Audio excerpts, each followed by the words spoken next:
Episode की starting में हमको दिखाया जाता है कि मोमो बोलते कि मुझे ये बिल्कुल भी मंजूर नहीं है और कैन बोलता है कि इसमें क्या ही प्रॉब्लम है, चाहे तुमको पसंद हो या ना हो, पर लेकिन मेरा नाम कैन ताकाकुरा है। और ये चीज सुनकर वो रोने लग जाती है और हम देखते हैं कि मोमो का ध्यान भटक जाने की वजह से वो लड़का फिर से टर्बो ग्रैनी के अंदर ट्रांसफॉर्म होने लग जाता है और टर्बो ग्रैनी बोलती है कि मुझे अपना बनाना खाने दो। और हम देखते हैं कि मोमो उसको अपनी पावर से दूर फेंक देती है और हम देखते हैं कि वो वापस ठीक हो जाता है। और मोमो बोलते हैं कि चलो आज से हम एक रूल बनाते हैं, तुम कभी भी अपना रियल नाम नहीं लोगे। और हम देखते हैं कि वो लड़का मान जाता है और फिर मोमो बोलते हैं कि तुमको रहस्यमय चीजें बहुत पसंद है, तो इसलिए आज से मैं तुमको ओकारू बोलूंगी और अगर तुमने अपना असली नेम यूज किया तो मैं तुमको मार डालूं। और वो लड़का बोलता है कि ये कैसे हो सकता है, ये मेरा रियल नेम है। तो चलो कोई बात नहीं, मैं तुम्हारी बात मान लेता हूँ। और मोमो बोलते कि मुझे लगता है कि तुमको ओकरुन नेम बहुत पसंद आया है। और ओकरुन बोलता है कि नहीं, ऐसा कुछ भी नहीं है। और तभी हम देखते हैं कि सुबह हो जाती है और मोमो बोलते कि मुझे लगता है कि अब टर्बो ग्रैनी बाहर नहीं आएगी क्योंकि भूत तो सिर्फ रात को ही आते हैं। तो चलो ठीक है, मेरे घर पर चलते हैं क्योंकि जो तुम्हारी हालत हुई पड़ी है वो तो भूत से भी ज्यादा बदतर है। और अगले सीन में हम देखते हैं कि वो लोग मोमो के घर पर आ जाते हैं और मोमो बोलते कि जरा ध्यान रखना, मेरी ग्रैंडमा लड़कों के मामले में कुछ ज्यादा ही स्ट्रिक्ट है, उन्होंने मेरे लास्ट बॉयफ्रेंड को बस मार ही दिया था। और तभी हम देखते हैं कि जैसे ही ओकरुन गेट को पार करने वाला होता है तभी ही उसको आग लग जाती है, पर लेकिन मोमो उसको उठाकर पानी में फेंक देती है। और मोमो बोलते कि मुझे माफ करना ओकरुन, मैं तो भूल ही गई थी कि हमारे घर पर एनर्जी बैरियर लगा हुआ है जिससे कि कोई भी स्पिरिट अंदर नहीं आ सकती है।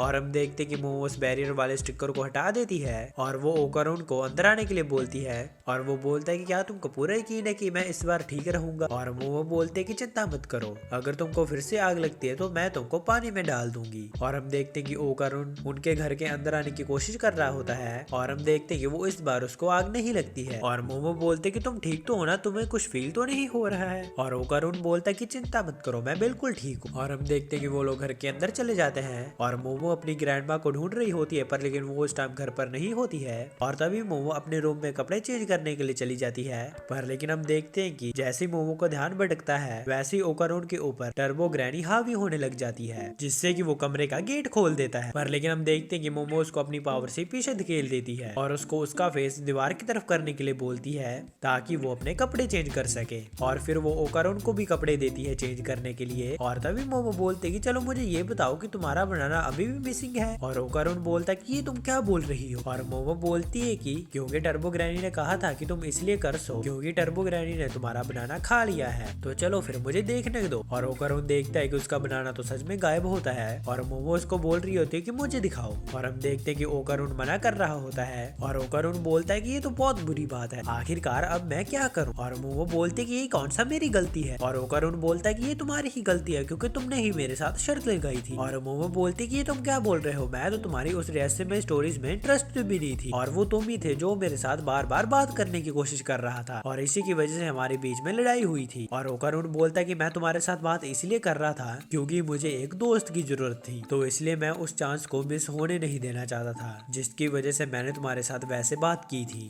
पर लेकिन अब मुझे समझ में आ गया है कि तुम एक अलग दुनिया में रहती हो और मेरे जैसे लड़के का तुम जैसी लड़की के साथ तो बात करना भी सही नहीं है, तो इसलिए प्लीज मुझे माफ कर देना कि मैंने तुमको इतनी बड़ी मुसीबत में डाल दी। जब सब कुछ ठीक हो जाएगा तब तुम मुझे दोबारा से इग्नोर कर सकती हो। और मोमो बोलते कि मुझे यही बात तुम्हारे अंदर अच्छी नहीं लगती है, तुम खुद ही सोच लेते हो कि बाकी लोग क्या करना चाहते हैं, तुम्हारे दोस्त इसीलिए नहीं है क्योंकि तुम खुद ही उनको दूर कर देते हो। और अब ये कहना बंद करो कि मैं तुमको इसके बाद इग्नोर करूंगी। चलो अब रहस्यमय चीजों के बारे में बात करते हैं। और तभी ओकरुन उसके फेस का मजाक उड़ाने लग जाता है और हम देखते हैं कि वो दोनों आपस में लड़ना शुरू कर देती है। और तभी वो लोग सुनते हैं कि उनके घर की डोर बेल बजना स्टार्ट हो जाती है और ओकरुन बोलता है कि मुझे लगता है कि तुम्हारी ग्रैंडमा वापस आ चुकी है। और मोमो बोलते कि मैंने पहले ये डोर बेल कभी नहीं सुनी है, ग्रैंडमा ने मुझे एक बार कहा था कि हमारे यहाँ पर 2 डोर बेल्स हैं जिनमें से एक ह्यूमंस के लिए है और एक इविल स्पिरिट के लिए है। एक सेकंड, मुझे अभी याद आया कि मैंने अपने घर का बैरियर हटा दिया था जिस वजह से अब बहुत ही कुछ बुरा होने वाला है। और ओकरुन बोलता है कि हम क्या करेंगे। और मोमो बोलते कि हमको इस बैरियर को दोबारा लगाना होगा ताकि बैरियर दोबारा से एक्टिवेट हो सके, पर लेकिन अगर ये कि इविल स्पिरिट है ये भी तुम्हारी तरह ही एंटर होने के बाद जलने लग जाएगी।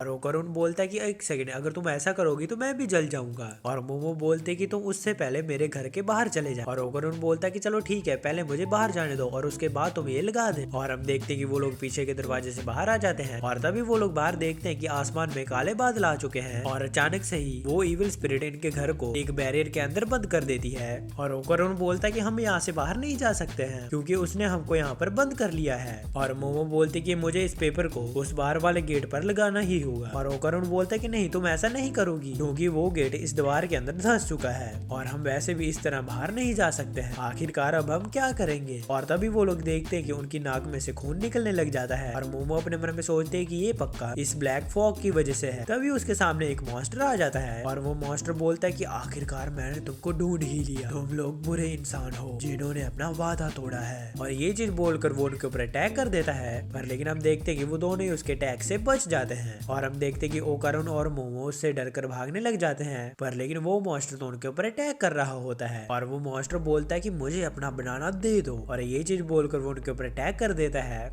और हम देखते हैं कि वो उनके अटैक से बच जाते हैं। और मोमो बोलती कि आखिरकार ये किस तरह की इविल स्पिरिट है। और मोमो बोलते कि एक सेकंड, क्या तुम्हारे पास कोई दूसरा बनाना भी है। और ओकरुन बोलता कि नहीं, ऐसा कुछ भी नहीं है और वैसे भी ये तो एक एलियन है, इसे देखकर तो मैं ये बोल सकता हूँ कि ये एक फ्लैटवुड मॉन्स्टर है। इसको तो पहली बार यूनाइटेड स्टेट के फ्लैटवुड टाउन में देखा गया था और जापान में ये यामानाशी प्रीफेक्चर में दिखे थे, जहाँ इनको 3 मीटर एलियन नाम दिया गया था। और मोमो बोलती कि अच्छा, अगर ऐसी बात है तो फिर वो डोरबेल कैसे बजी, क्या ये एलियंस घोस्ट की नकल उतार सकते हैं। और ओकरुन बोलता है कि एक रिसर्च के हिसाब से जो बंदा साइकिक फिनोमिनास को देखता है उसको यूएफओ भी पक्का दिखाई देते हैं। अगर मैं सच में कहूँ तो घोस्ट और एलियंस में पक्का कोई ना कोई कनेक्शन है। और मोमो बोलते कि तुम्हारे कहने का मतलब ये है कि ये मॉन्स्टर उन कल वाले एलियंस को जानता था, अगर हमने जल्दी कुछ नहीं किया तो ये जो पॉइजनस फॉग छोड़ रहा है उससे हम बहुत ही जल्दी मारे जाएंगे। और वैसे भी जब तक मैं तुमको कंट्रोल कर रही हूँ तब तक मैं अपनी साइकिक पावर को अच्छे से यूज नहीं कर सकती हूँ। और तभी हम देखते हैं कि ओकरुन टर्बो ग्रैनी के अंदर कन्वर्ट होने लग जाता है और इतने में वो मॉन्स्टर उनके ऊपर अटैक कर देता है जिससे वो बचकर भागने लग जाते हैं। और तभी मोमो ओकरुन को फिर से नॉर्मल बना देती है। पर लेकिन हम देखते हैं कि उसका हाथ तो अभी कन्वर्ट हुआ ही नहीं होता है। और ओकरुन बोलता है कि मोमो, मैं लड़ने के लिए जा रहा हूँ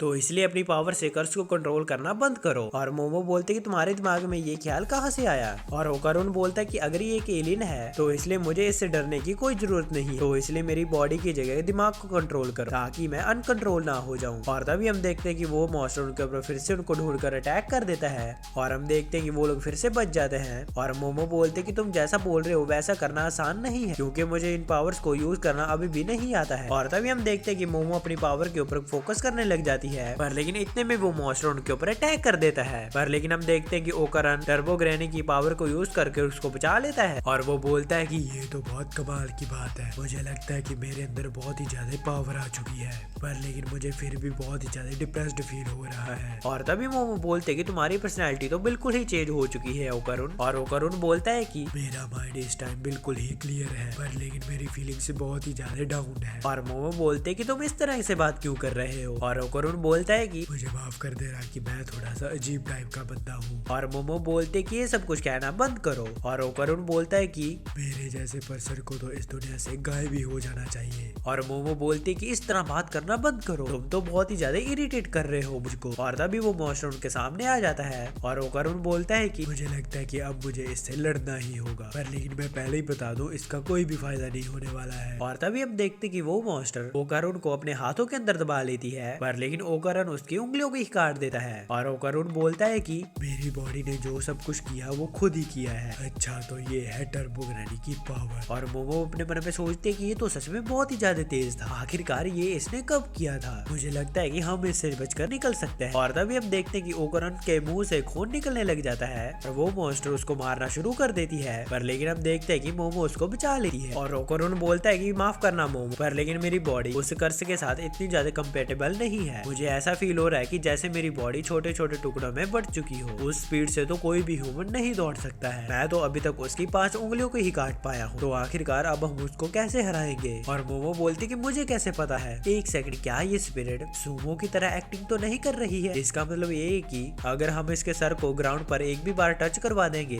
तो हम बच जाएंगे। और ओकरुन बोलता है कि मोमो तुम तो सच में बहुत ही ज्यादा जीनियस हो, तो चलो एक और बार टर्बो ग्रैनी को बाहर आने दो। और मोमो बोलते कि चलो ठीक है, है तुम उसके पैरों पर निशाना लगाओ। मैं इसको अपनी साइकी पावर से नीचे गिराने की कोशिश करती हूँ और हम देखते हैं कि वो उस मॉन्स्टर के ऊपर अटैक कर देते हैं और वो मॉन्स्टर उनके ऊपर अटैक करता हुआ बोलता है कि मुझे अपना बनाना दे दो। और हम देखते हैं कि ओकरन उसको बहुत ही स्पीड से जाकर उसकी टांग तोड़ देता है और अपनी साइकी पावर का यूज करके उस मॉन्स्टर के हाथ को नीचे लगवा देती है, जिससे कि उसका हाथ गायब होने लग जाता है। पर लेकिन हम देखते हैं कि वो मॉन्स्टर अपने पैरों पर फिर से खड़ा हो जाता है और मोमो को पकड़कर बहुत ही जोर से दीवार पर मारती है और उसको एक जोरदार मुक्का मारती है और तभी ओकरन फिर से टर्बो ग्रैनी के अंदर कन्वर्ट होने लग जाता है। पर लेकिन मोमो उसको फिर से नॉर्मल कर देती है और मोमो उस मॉन्स्टर को बोलते हैं कि सुनो मॉन्स्टर, तुम्हारे हाथ ने जमीन को टच कर लिया था तो इसलिए तुमको हार जाना चाहिए था। पर लेकिन ये गलत बात है कि तुम दोबारा से खड़े हो गए। और तभी ओकरन बोलता है कि प्लीज मेरे कर्ज को कंट्रोल करना बंद करो, मुझे कोई फर्क नहीं पड़ता है कि मेरी बॉडी का क्या होगा। तभी मोमो बोलते है कि चुप कर जाओ ओकरन और देखो मैं इसको कैसे मारती हूँ। मुझे चीटर्स बिल्कुल भी पसंद नहीं है मॉन्स्टर, तुमने मुझको गुस्सा दिलाया है। और हम देखते हैं कि वो मॉन्स्टर मोमो के ऊपर जोर जोर से मुक्के मारने लग जाता है और ओकरन बोलता है कि मेरी बॉडी को कंट्रोल करना बंद करो, अगर ऐसे चलता रहा तो तुम तो मारी जाओगी। और मोमो बोलती है कि ये इतना अब काफी है, दीवार के अंदर इतना ज्यादा छेद हो चुका है कि मैं अब बाहर निकल सकती हूँ। और वो तभी ओकरन को अपने पास बुला लेती है और वो उस बैरियर पेज को उस गेट के ऊपर लगा देती है, जिससे कि वो स्पिरिट जल जाती है। और हम देखते हैं कि मोमो और ओकरन बच जाते हैं। तो ये चीज देखकर मोमो बहुत ही ज्यादा खुश हो जाती है। और हम देखते हैं कि मोमो की ज्यादा पावर यूज करने की वजह से मोमो बहुत ही ज्यादा थक जाती है और वो वहीं पर बेहोश हो जाती है। और हम देखते हैं कि ओकरन के अंदर टर्बो ग्रैनी आ जाती है क्योंकि अब मोमो उसको कंट्रोल नहीं कर रही होती है। और इसी के साथ हमारा ये एपिसोड खत्म हो जाता है। वीडियो पसंद है तो वीडियो को लाइक और चैनल को सब्सक्राइब कर जरूर जाना और वीडियो के नीचे कमेंट भी कर देना कि आपको वीडियो कैसी लगी। अगर वीडियो नहीं भी पसंद है तो कमेंट्स में फीडबैक देते जाना ताकि मैं उसको फ्यूचर में इम्प्रूव कर सकूं। वीडियो पसंद है तो वीडियो को लाइक और चैनल को सब्सक्राइब कर जरूर जाना। मैं जा रहा हूँ, आप भी अपना जरूर ध्यान रखना। मैं मिलता हूँ आपको नेक्स्ट वीडियो में। Thanks for watching.